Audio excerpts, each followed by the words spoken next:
Yes, because you have other stuff and things are due and everything.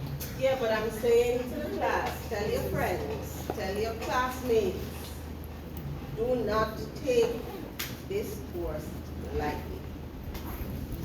Remember, it's not a regurgitation of what I tell you. All right? Yes, but It's what you read in the book, what I tell you, that you're going to use to answer questions. Then ask you the definition of anything. okay. All right? But it's just midterms and projects like that's what really killing You me. have to manage your, you have to manage yourself. No, but he here, you know. He's here. Yes, So, okay. all right. So, we wrap it up. Last. We have 2 more topics to cover. Just two more. All right, we have 2 more today. What's today? 26. 26. We have next week, and we have the following week. All right? And then I finish talking. I finish teach you. It's for you. All right? So it's for you. So next week we should wrap up the last topic. If we get through things today, next week we should wrap up the last topic. And then the following week we can do some revision. But my point is, we might do a review, but as I said, I'm not asking you definitions. Okay. You would have seen from your take home and from the individual assignments the types of essay questions that I'm going to ask you. All right? You're going to have multiple choice, by the way. Yes, you're going to have multiple choice. I decided. So that means there's going to be options in the long answers or short answers. That's not good. Multiple choice. How many multiple choice? 50. It's 50. So you'll have options, but not a wide variety of options. Wide variety of options. So don't pick 1 up to 5. No, not even close. We'll close the eyes. So like 2 out of 5, 4 out of 5. Yeah, something like that. 2 out of 5. No. Where's the 4th? I said 2 out of 5. You choose So a couple 4 out of options out 5. of the Not couple. No. If you have 4 questions, you mean you have to answer 3. If you have 5 questions, you mean you have to answer 4. And That's essay what I and mean. short answer. Essays. 25 marks. If it's 4, it might be 10. Alright. Yes, so anyway, we started the last, yes. Calculations is alright. Yeah, we have calculations. Would you tell us what the formulas still What formulas? There's no formulas in this. Really? This is the calculation question. The calculation part, what we need multiple choice question, right? You don't get one? No, guess. If you don't know that, if you don't know, you guess, but you're making an educated guess because you were in class, you've been in class. Those of you who always come, you've been in class, and so you're making a guess based on information that you have. So for instance, now thinking back on it, now we did more than one calculation question. So I think we need to narrow in on Yeah, which but we're not talking about Nevertheless, exams we do today. it, Yes, but you didn't you're- tell us it's you're like 2 managing more course. weeks, so we have to start So getting there's that like frame, sections of yeah. formulas you have to focus on, so it's going to be narrowed in into the Yeah. Exactly, Miss, you see that? Accurate. Miss, you know another thing is the course of the back-to-back. Exactly. I that can't. as well. We have to be One more listening exam nice. today. So next week? Let's see how far we get to. I only have 8 slides, but you know how the 8 slides go, right? I can talk. I'm not going talking too much today, so I don't get hoarse. I don't start off. But so far, so good. Yesterday went well, so yeah.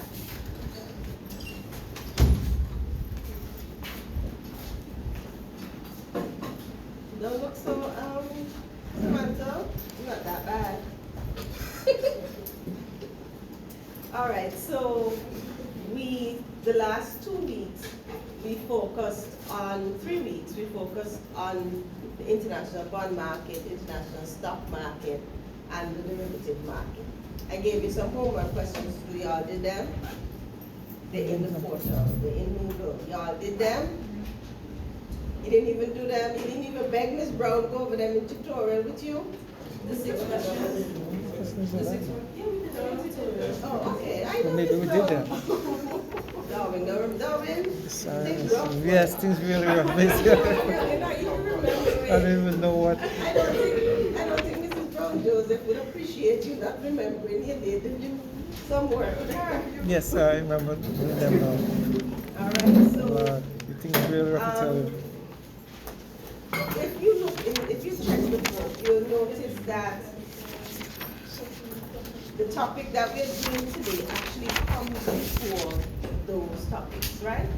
But the topic we're doing today looks really at the international money market, meaning looking at the international banks and how they function, the products that they have, the services that they give. So I opted to do it after the international bond market, international stock market, and derivatives, because I felt that you needed to focus in a little bit more on those first, and then we come to the banking side. All right? Normally, when you're teaching finance, you would do the money market things first, and then you do the capital market things. Capital market being the bond market, the stock market. So today we're going to talk about what we call the global financial system, which is more the global banking system. All right? This, you're noticing this, if you go to Moodle, you're going to notice that the readings to this topic take you back to what we did with the bimetallism period and with the exchange rates and so on. You'll notice that the readings take you back there. So you're linking the two things. All right? And the development of the exchange rate system has bearings on what we're doing today. Because back then, the center of international finance was London, and it still is. All right? So the US is like the center of financial markets, but London is the center for international banking, all right, or international finance. So today we're going to look mainly at international banking and the money markets, right? Next week we're going to talk about cross-border financial management. In other words, international, you do financial management. So next week we talk about cross-border financial management, which is financial management on the international scale. So what are the things that multinational companies have to look for outside of their domestic space? So we have what we call international banks. International banks are referred to as international banks because of the services that they give. The services that international banks give, they support world trade, all right? So the services are to support imports and exports for their multinational companies, all right? And so those international banks, yes, they take deposits, yeah? Yes, they give loans, but they facilitate the trade, the financing, by financing the trade. So you're going to have a few instruments that they use to assist with this. So the main one being foreign exchange. So they provide foreign exchange to their customers. So multinational companies that are purchasing from multiple jurisdictions, they would have deposits or accounts with the international banks in different currencies, right? So even even our banks, okay, here in Antigua, they facilitate our trade, right? And so they will have multi-currency accounts in banks in England. So even if their correspondent bank is Bank of America, most of the banks in our region, their correspondent banks is Bank of America. They're using Bank of America in the US for US and Canadian transactions, and in England for their other transactions. Because companies do trade and purchase in other currencies other than US, right? So they do sterling. Some banks even have their Canadian deposits with UK banks, all right?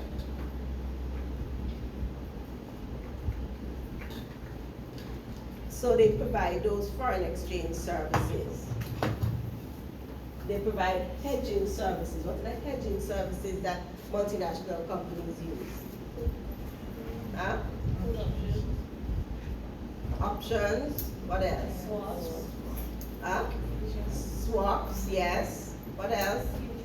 Futures. One more. Forwards. But what we know about forwards? Forwards are over the counter. Right. Doesn't need a broker. They will do that with, they don't need a broker. So can do that directly with the bank, or they can do that directly with another company. Right? So they provide hedging services. One of the main hedging services they provide is swaps. Okay? Both interest rate swaps and currency swaps. These international banks borrow from the euro currency market and lend in the euro currency market. What's the euro currency market? Anybody knows? What's euro currency? Go back, way back to elements of banking and finance. What's euro currency?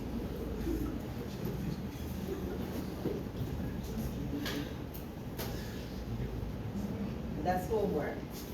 They also provide syndicated loan services. What a syndicated loan is, a company, a multinational company, may need a large loan, all right? And in order to diversify, Lots of banks come together. I remember. several banks come together to provide this loan, okay? Reduces So risk. that reduces the risk of each individual bank. So they provide syndicated loan services on a much larger scale than our domestic banks do, all right? They provide underwriting services. Usually when you talk about underwriting services, you're using an investment bank. What is underwriting services? This is where your knowledge from your previous courses come in. What's underwriting? When we talk about underwriting, we spoke about it in here too. Insurance. Huh? It's like when the banks work with a company to come up with their stock. If they want to maybe have an IPO, they If they can want to issue stock, stocks. if they want to issue bonds, they can work with the price. The entity that works with them to put together their prospectus and to bring their securities to market. So the international banks also provide underwriting services, and they provide consulting and advisory services. All right? Why would a bank establish multinational operations? You may think it's costly, but the reasons here, low marginal costs. So if you, like a multinational corporation, the bank is the same thing. And so your per unit cost declines once you spread it across different entities or different agencies. So your international bank,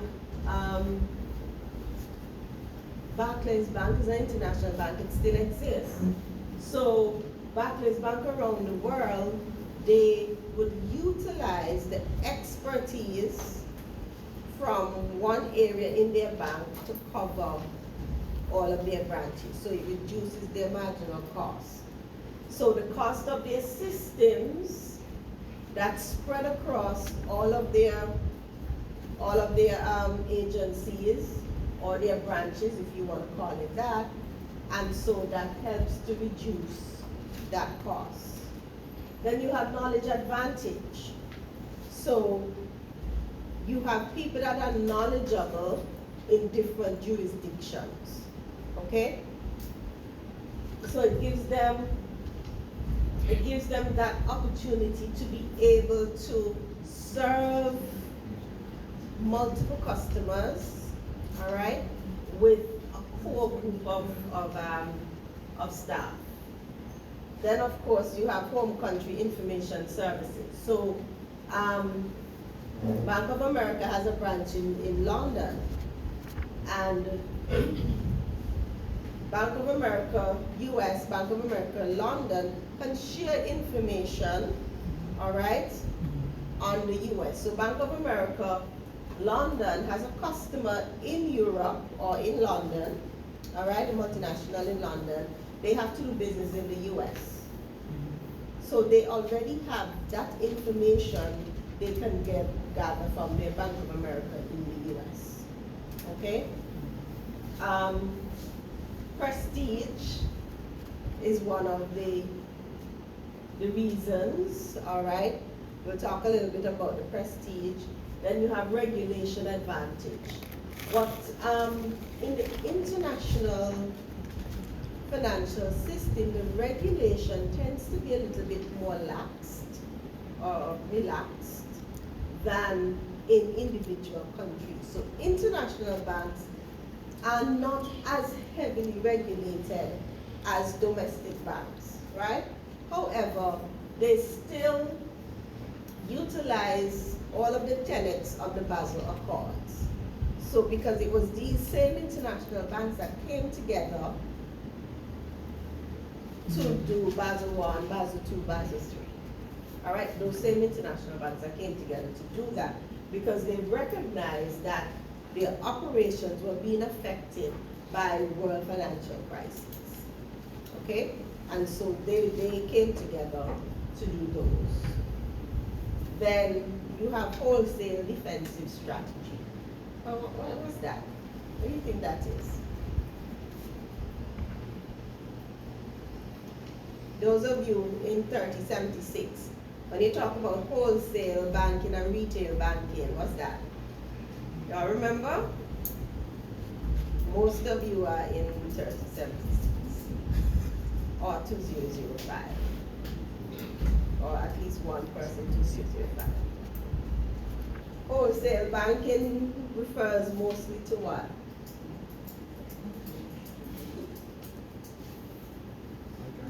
Banking services to large companies, okay? Banking services to large companies. So these international banks already have these, the wholesale, quote unquote wholesale customers. And so they can bring everything together, both all of their entities, their subsidiaries, domestically and internationally, bring them together and develop a strategy for dealing with their wholesale customers. All right, because remember they're competing with other banks as well. They also have retail defensive strategies. All right, retail refers to customers like you and I, okay? Then of course the matter of transaction costs. Transaction costs are lower, again because of economies of scale. Like any other multinational company, a bank will go multinational because it wants to grow.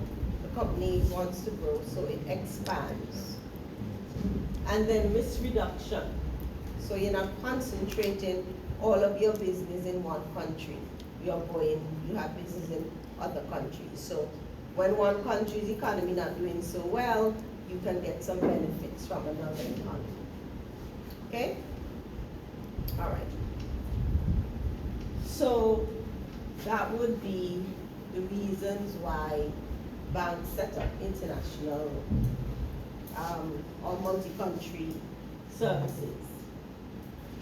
When we look at how those banks are set up, again, reach back to your elements of banking and finance. I know it's been a long time, for some of you 3 years, all right? Reach back to that and think about the structure of financial institutions or the structure of banks. Generally, they have a board, all right? Then there's senior level management or executive level, and you come down, all right? The international banks, they tend to be structured. You have that, you have your board of directors for the whole entity, but what they do is some of them have offices, representative offices. Some of them have full-blown branches, so foreign branch banks, okay? So others of them just have corresponding banking relationships which help their companies to transact business, all right? So representative offices, those are small offices, all right? Not a big, huge branch, just a small office that provides those services that their clients need outside of the home country. Okay, so representative offices. Then you have foreign branch banks. We should be a little familiar with that because we were dominated in the region by foreign branch banks. Being what? What were they? Scotiabank. Scotiabank, CIBC, Barclays. Not too many people know about Barclays, but CIBC First Caribbean was Barclays. Well, there was Barclays, then it was bought out by First Caribbean, then First Caribbean and CIBC merged, and in the last couple of years, CIBC bought out First Caribbean.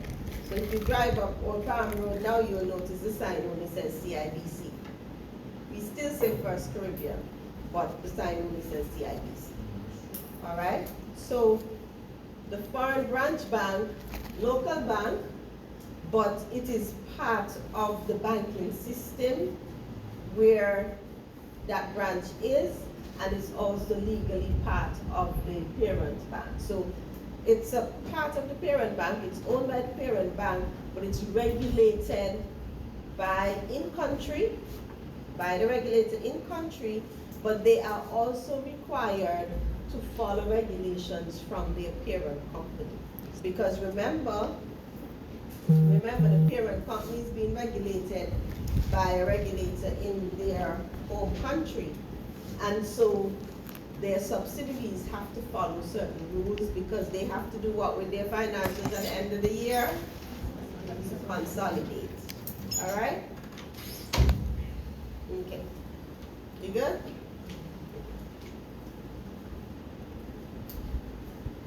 So the other type or the other structure, you have a subsidiary bank, all right?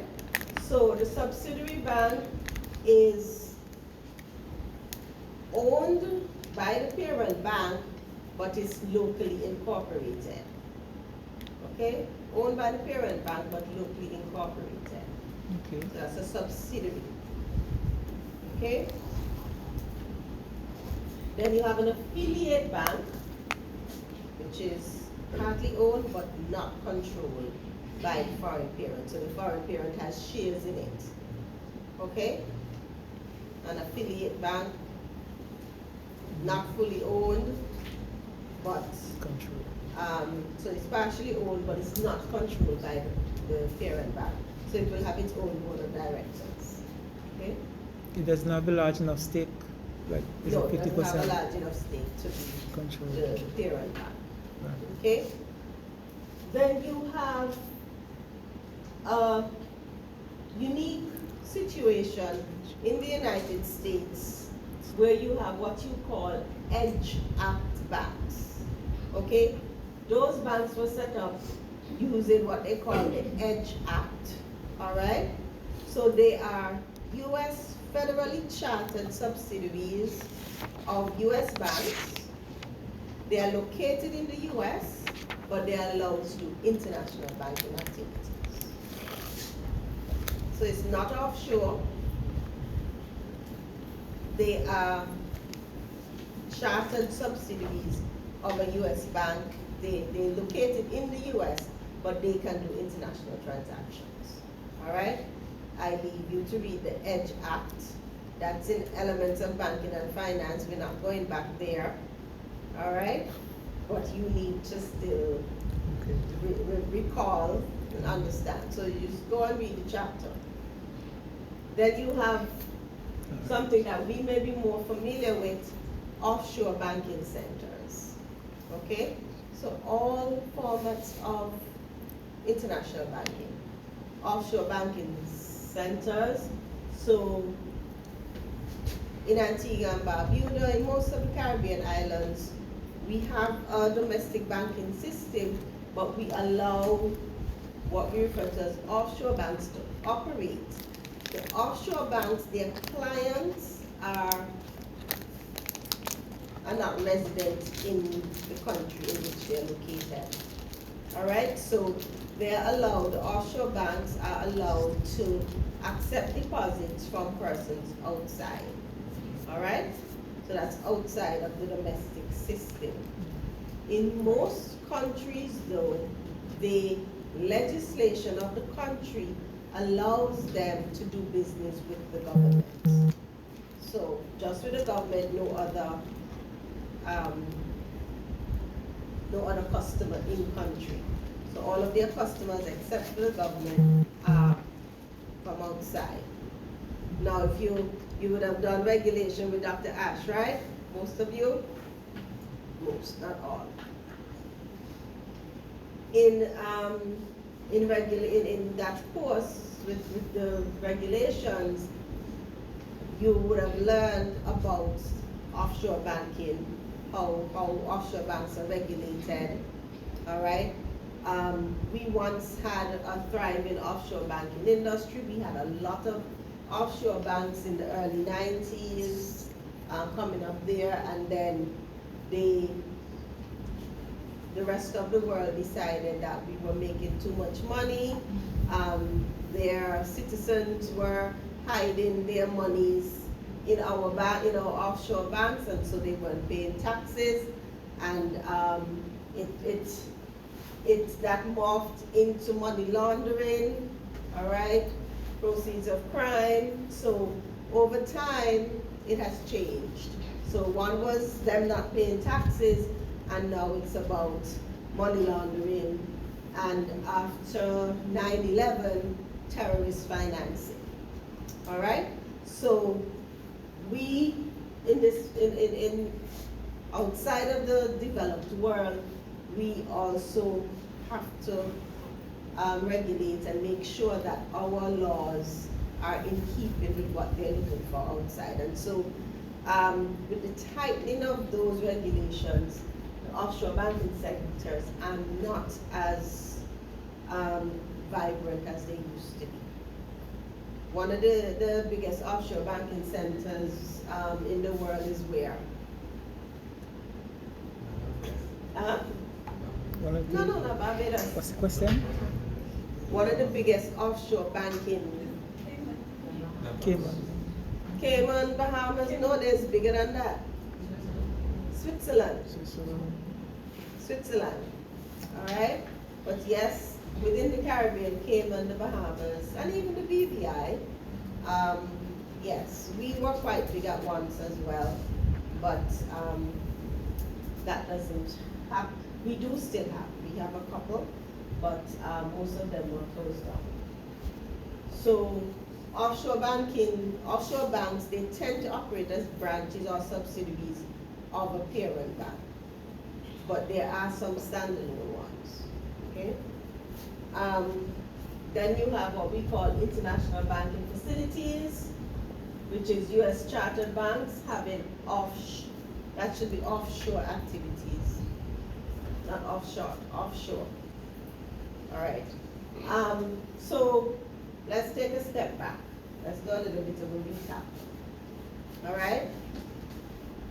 So in the international banking system, all right, what are the reasons banks would go international? What are some of the reasons? Less regulation. Less regulation. No marginal cost. No marginal cost. Huh? Knowledge. Knowledge.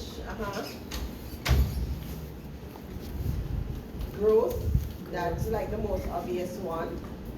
All right. Okay. And what are their functions? What do they do? Underwriting. Underwriting. Consulting. What's the main one? Okay, syndicating loans, that's not the main one, but what's the principal activity? Providing foreign exchange to their customers. All right. And then there are different forms of international banking. Okay, so we have those here, the subsidiaries, the affiliates, the EJAC banks, the offshore banks. What were the others? What were the others? Foreign branch banks, representative offices. Okay, your memory is bad, boy.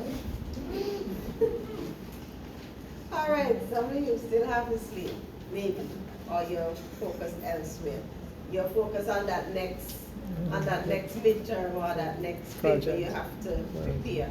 Just remember, mine is due on the 31st. Why do you worry about the other things? Remember that mine is due on the 31st. And it's an assignment. It's not a paper, but you recognize that some of the questions require some work. And if I tell you to use references, it means you have to do some extra work, not just the book. All right, you do a little bit of research to give you some more information. When you do research, you learn. All right? You shouldn't just be doing research for research's sake.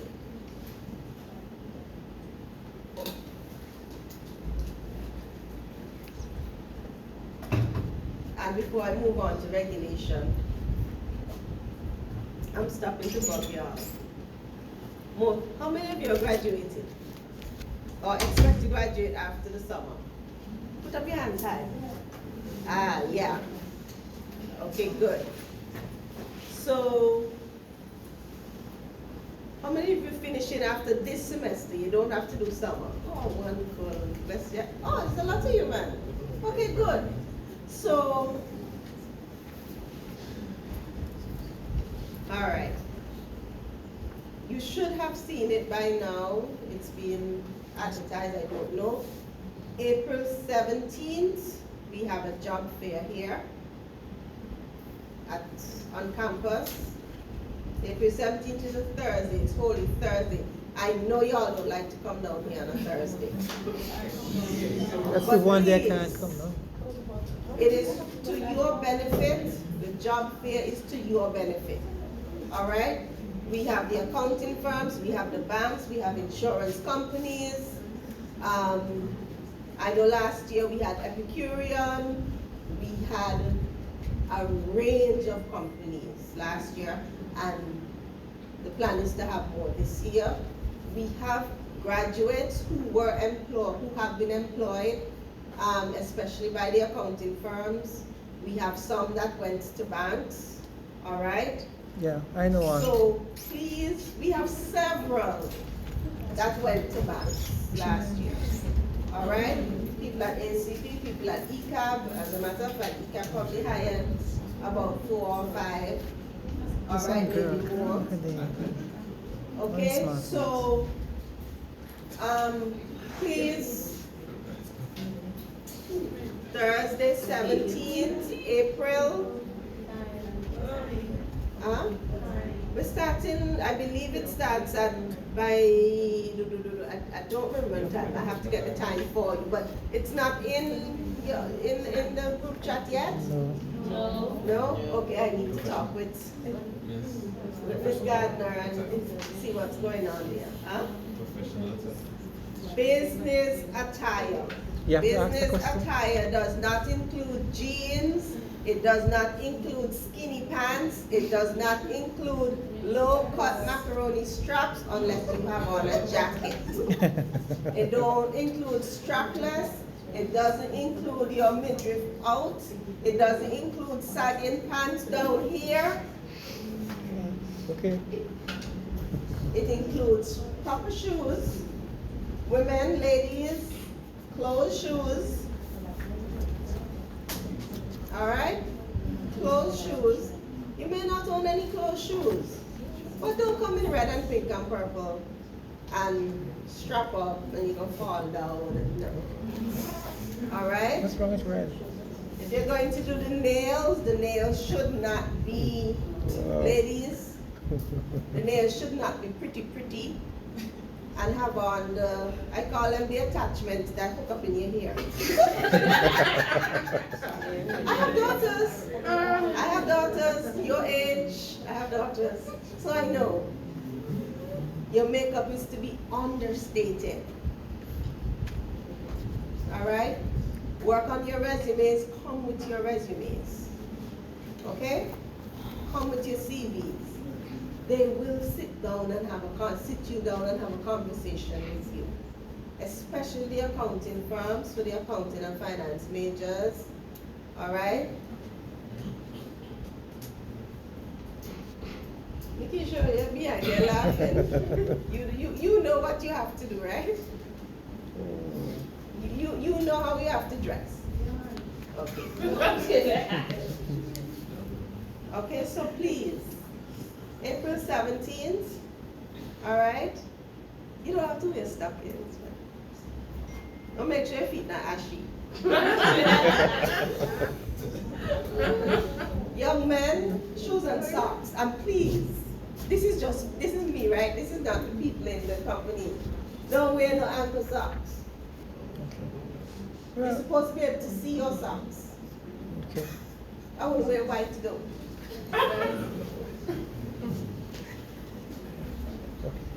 Y'all know what I would wear, no, I wouldn't wear white. And those are those shoes. Wow. Crocs. No need to tell us that. All right. So yeah, socks Yeah, have to be. no. Yeah, along For the. men, your socks, your foot should not be visible. When you sit and your pants come up, you should see the socks, not your Skin. foot, not your skin. All right. I know y'all probably saying that all over up there is telling us nonsense, right? It's true. Yeah. Okay, but that is business attire. And that the reason why many companies give uniforms is because they Dress don't anyhow. feel safe letting their staff dictate what To wear. attire should look like. That's smart. All right, and they want you to be uniform. They want you to project a certain image. So remember, you're representing yourself. You're also representing the university, and you're representing Dr. Mitchell. All right. So April 17th, don't forget.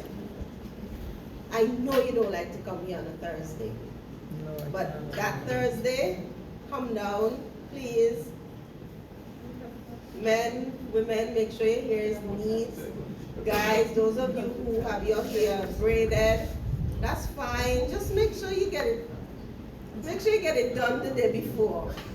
You know, so it's nice and neat. You get your mark out, and so Shimari, you allowed. That's allowed also. Nowadays, the companies. Huh?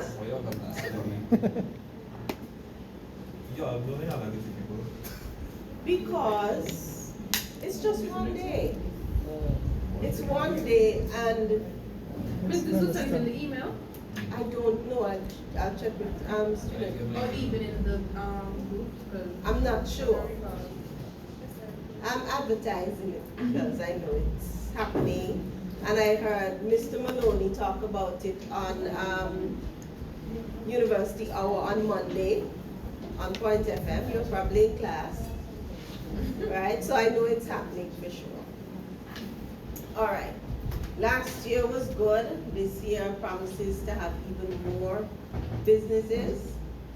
And so come and just, it's not just about trying to get a job, but it's about understanding what companies are looking for, right? And even if you have your own business and you want to have your own business, it's helpful for you as well because you will learn what you should be looking for in your employees, all right?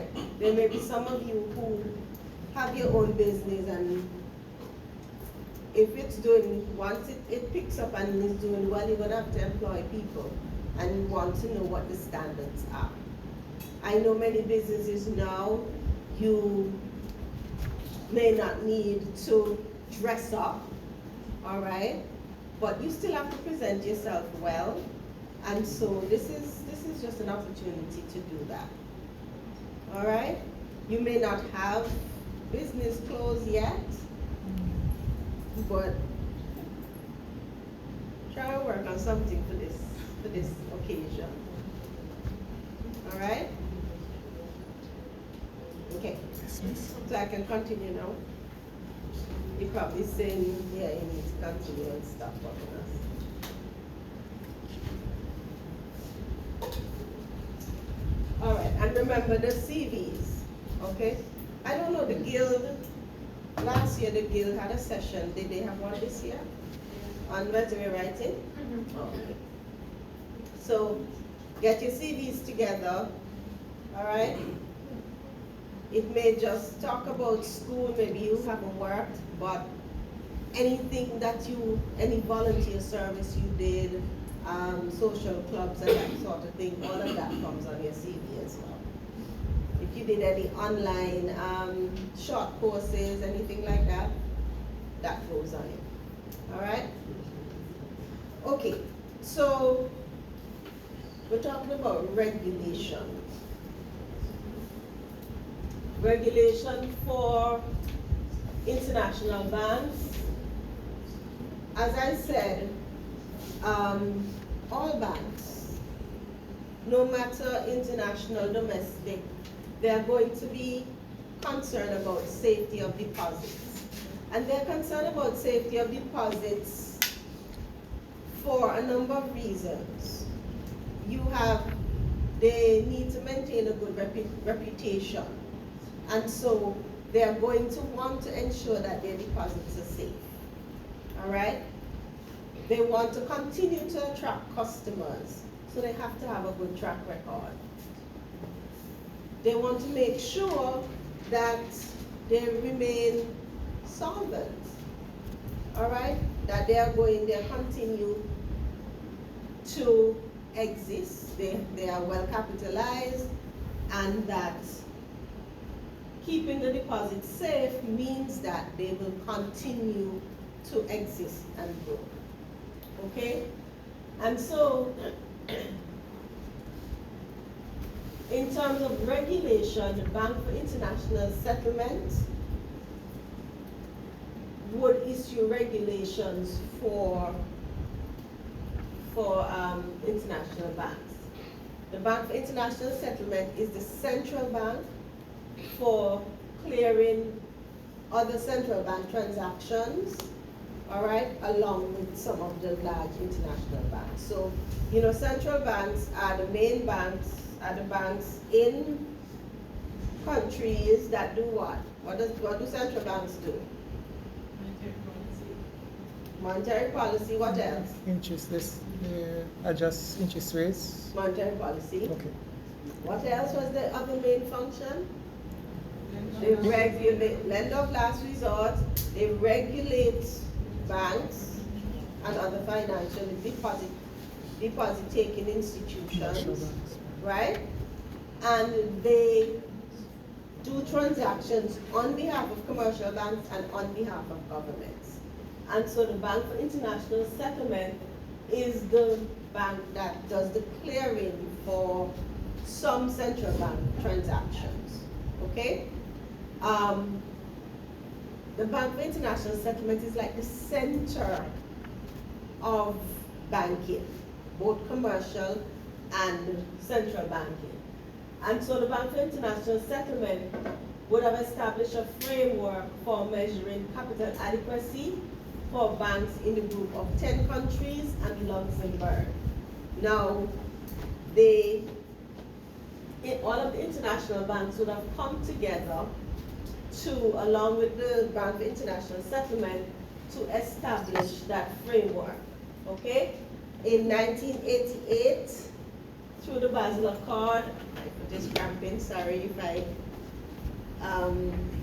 through the Basel Accord, there are 3 Basel Accords, Basel I, Basel II, Basel III.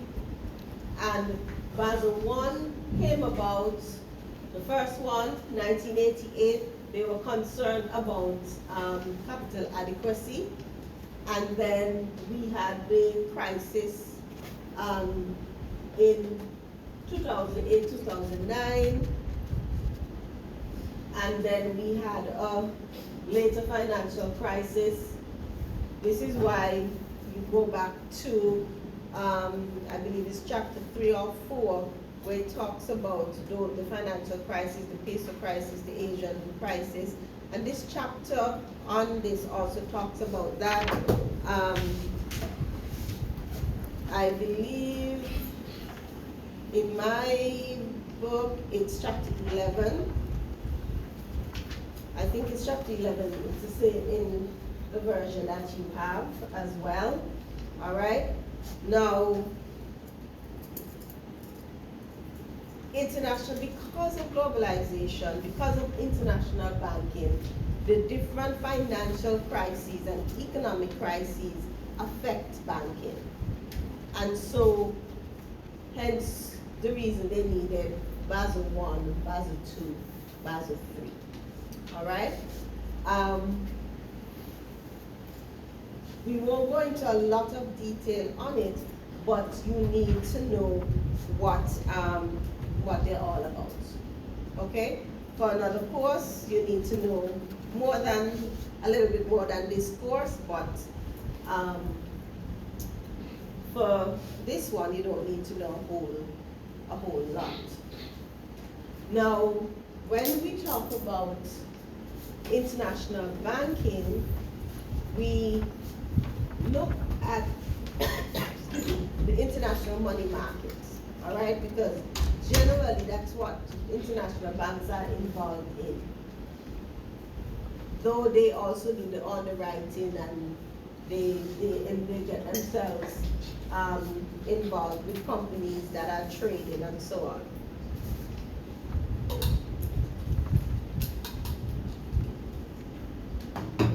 But the international money market they operate the international money market. The international banks, they operate the international money markets. And so I'm just gonna focus on that now. The Basel bit is important, but I'm gonna focus on the international money market now. So the international money market, or the IMM, is considered the euro currency market. What is euro currency? Euro currency is a time deposit of money in an international bank. Euro currency is a time deposit of money in an international bank. So deposit in an international bank put there for a certain amount of time. All right? The depository bank, the bank that you're putting the money in, could be anywhere in the world. Okay? So it's not the euro. And the fact that it's considered euro currency doesn't mean that the bank is in Europe. That's what okay? I thought. So it is currency or money deposited in a bank outside of your jurisdiction. Okay? So if you put a deposit in an international bank, that is what is considered euro currency. The euro currency market is what we refer to as an external banking system, all right? But it runs side by side with the domestic banking system, because the domestic banking system needs the euro currency system, okay? Remember we said that the banks here have accounts in London, they have accounts in the US, so that's what's considered euro currency, okay? The euro currency market. So it operates, right, in tandem with, alongside the domestic banking system. They interact, they're interrelated in the sense that these banks have accounts overseas. You have big corporations that also have accounts overseas, all right? So that's how the euro currency or the euro currency market exists, okay?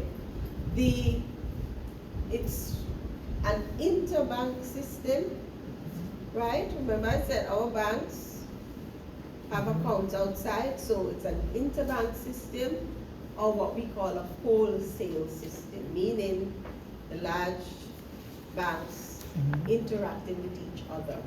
There are also large multinational corporations that have accounts in these banks, but it's mostly an interbank system, okay? The transaction size is $1 million or more. So if you don't have that kind of money, and when we say dollars, we're talking about US dollars.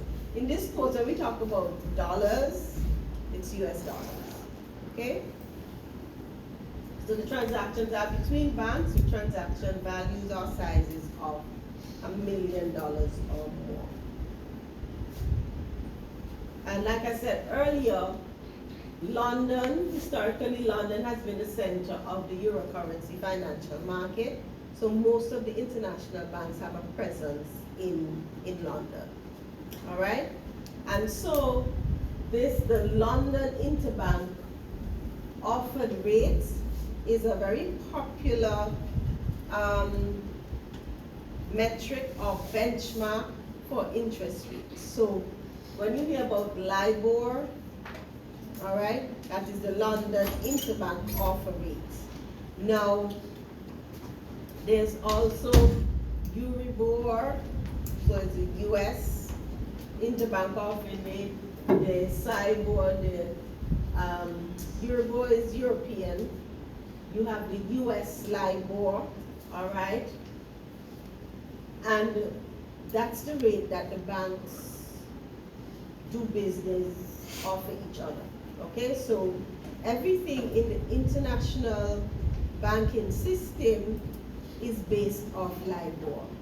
So an international bank is going to offer a fixed deposit or a CD at LIBOR plus or minus some percentage. Okay, so that's the base. You have overnight LIBOR, LIBOR changes every day. You also have 2-month LIBOR, 3-month LIBOR, 1-week LIBOR, just like you have other rates, okay? Then you also have Euro credits. Euro credits is short to medium term bank loans in the international banking system. That's one of the investments or instruments they offer. You have what we call forward rate agreements, okay? A forward rate agreement is an interbank contract used to hedge interest rate risk, all right? So forward rate agreements, another hedging strategy, okay? And they're offered by banks. When you look at the markets up to December 2018, the amount of contracts outstanding was 67,336 billion. So that gives you a sense of the magnitude, the size of the euro currency market, all right? Because of the large number of just forward rate agreement contracts that exist. Along with forward rate agreements contracts, you have interest rate swaps, you have currency swaps, then you have the other derivatives, your futures, your options. Those are in a market by themselves. We're referring here to the interbank money market, okay?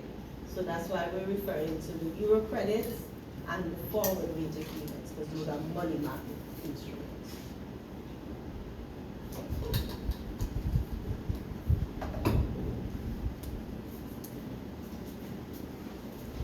Okay, so that's actually my last slide on the market. We're going to, from there, I'm going to go through some, look at some more details. So I'm going to go to the chapter, all right? I'm going to go to the book. Now, the edition I have is the 8th edition, the one you have is the 3rd edition, right? So this has some more up-to-date information than the one that you have, but it is pretty much the same. The data is different, right? It's more up-to-date, but the content, the theory is the same. So let's have a look at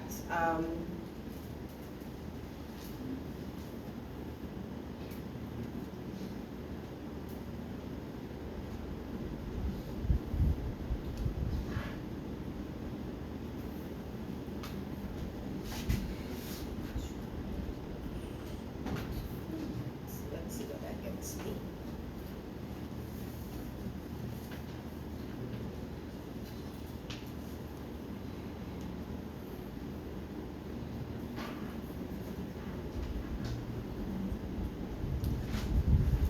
All right, so in your text, it is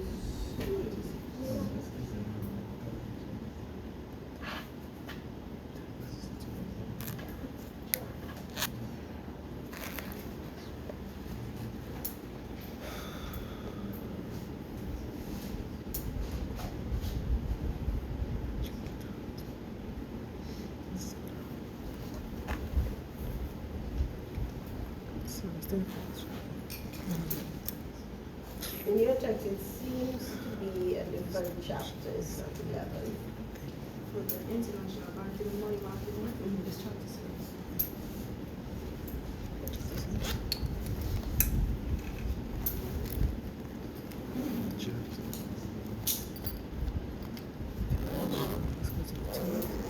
What's the page number? Page number starts 29.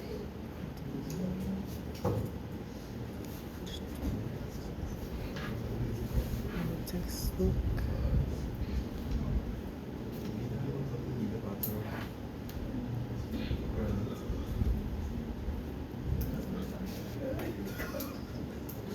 Okay.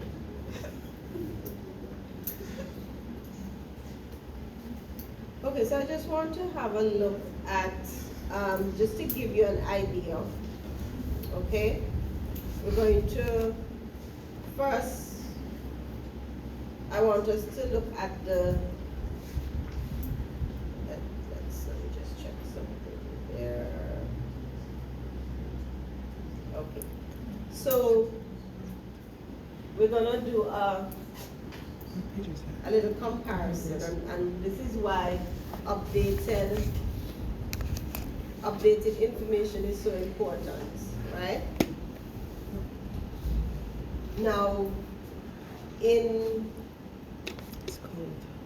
back when this table was done, 2001, in your version, okay? Because you have the 3rd edition. Citigroup was the largest bank, right? And it had total assets of